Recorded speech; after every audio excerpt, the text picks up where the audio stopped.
They look like real guns, sound like real guns. These fake guns have now become a market for criminals who are preying mostly on students.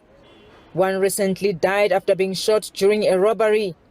However, some of those who heard the gunshot mistook it for a blank firing gun, as they've become rife in the area.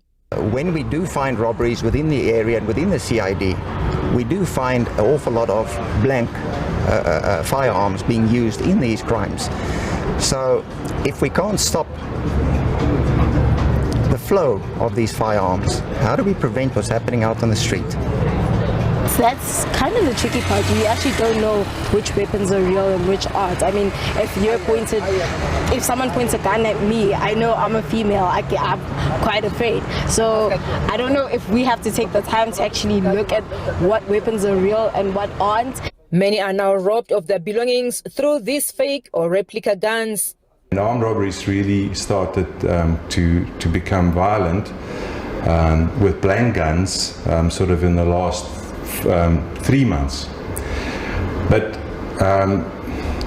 it's almost like the fight is unfair. It's very unfortunate that criminals, opportunistic criminals, have now gone the route of using guns to rob people.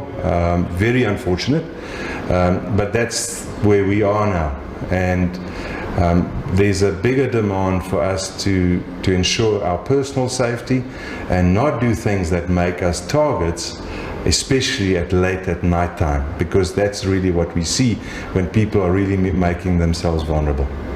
No license is required for acquiring one, but they can lend one in cuffs if not properly used.